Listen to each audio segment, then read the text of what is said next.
حسین علیہ السلام وصیتیں کر رہے تھے اپنی ماجائی بہن زینب سے. آپ سماعت فرما رہے تھے پردرد نوحہ دل خراش نوحہ. مگر جب امام حسین اپنی بہن زینب سے رخصت ہو گئے تو اس خیمے میں گئے جہاں بیمار بیٹا رشت عالم میں کھڑا ہوا. امام نے سید سجاد کے سامنے پکڑ کے لایا. بیٹا سید سجاد اٹھو، باپ آخری رخصت کے لیے آیا ہے. اے بیٹا سید سجاد اٹھو. سید سجاد کو غش افاقہ ہوا. سید سجاد غش سے چوک سے کہتے بابا کیا ہوا؟ بابا قاسم کہاں گئے؟ کہا مارے گئے. کہا اکبر کہاں گئے؟ کہا سینے میں نیزے کی یعنی ٹوٹ گئی. کہا بھیا چچا باپ؟ کہا دریا کے کنارے شانے کٹائے سو رہے ہیں. اے بیٹا سید سجاد بس اتنا سنو، یا مردوں میں تم بچے ہوئے ہو یا میں بچا ہوا ہوں.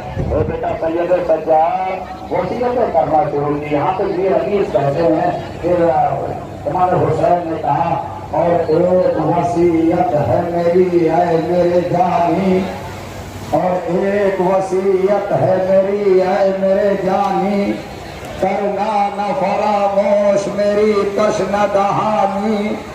24 پہر گزرے ہیں پایا نہیں پانی، دے پانی اگر بعد میرے ظلم کے بانی. تم فاتحہ بابا کا دلا دیجیے بیٹا، اور پیاسی سکینہ کو پلا دیجیے بیٹا.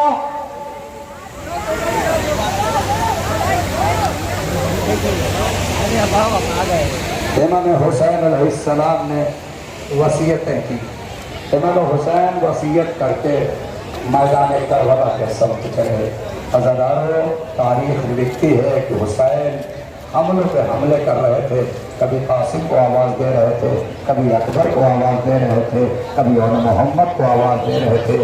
عزاداروں ایک وقت ایسا بھی آیا کہ جب حافظ غیبی سے آواز آئی حسین نے اپنی تلوار کو نیام میں رکھ لیا.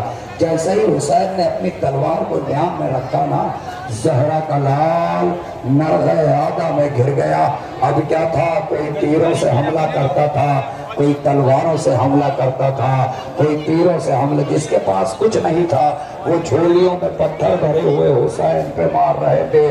عزاداروں حسین گھوڑے پر جھومنے لگے. حمید کہتا ہے کہ حسین اتنے زخمی تھے، میں سوچ رہا تھا کہ حسین زخموں سے چور ہے، گھوڑے سے زمین پر کیوں نہیں آتے. میں نے جب قریب جا کے دیکھا تو دونوں طرف نیزہ بردار پڑے ہوئے ہیں. حسین داہنی جانب آنا چاہتے ہیں، نیزہ بردار داہنی جانب پسلیوں میں نیزہ چبھوتے ہیں. حسین بائیں جانب آنا چاہتے ہیں، نیزہ بردار بائیں جانب پسلیوں میں نیزہ چبھوتے ہیں. اے عزاداروں زہرا کا لال زیر سے زمین پہ آیا. تاریخ کہتی ہے کہ جب مختار نے شمر کو گرفتار کیا تو ایک مرتبہ مختار نے پوچھا ہے شمر ایسا کون سا گناہ کیا جو تیرا دل کانپ گیا؟ ایک مرتبہ شمر نے کہا ہے مختار سن نہ سکو گے، کربلا میں نے گناہ تو بہت کیے، بہت سے ظلم کیے، مگر ایک ایسا ظلم تھا جس نے جگر لرز گیا. کہا بتا کون سا؟ کہا مختار سن نہ سکو گے مر جاؤ گے. کہا جب حسین ہی زندہ نہیں تو اب جینے کا کیا فائدہ ہے؟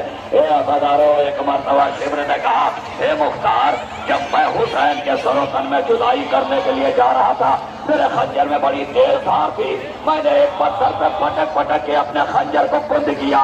جب خنجر کند ہو گیا حسین کے قریب پہنچا، حسین سجدے میں تھے، میں نے پسے پشت حسین کے گردن پہ وار کرنا شروع کیا.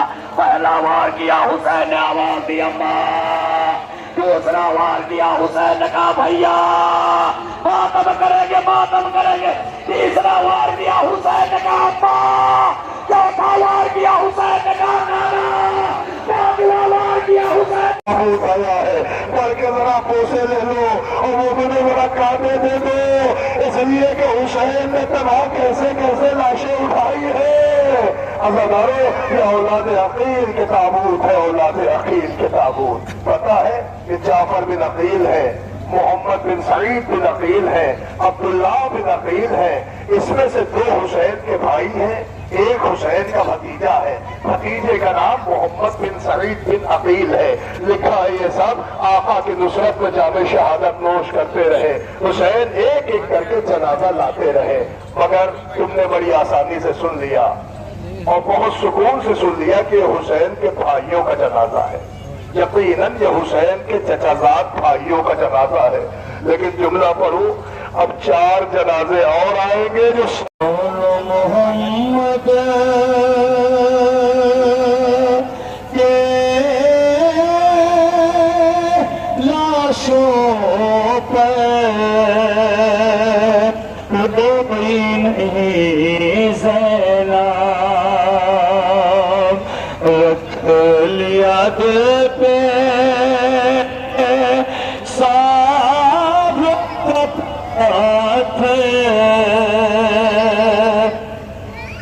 نہیں زینب،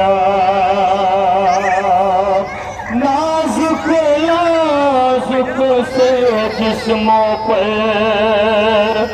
زخمی کھاٹ آئے ہیں، زینب کی آنکھوں کے تارے خون نہا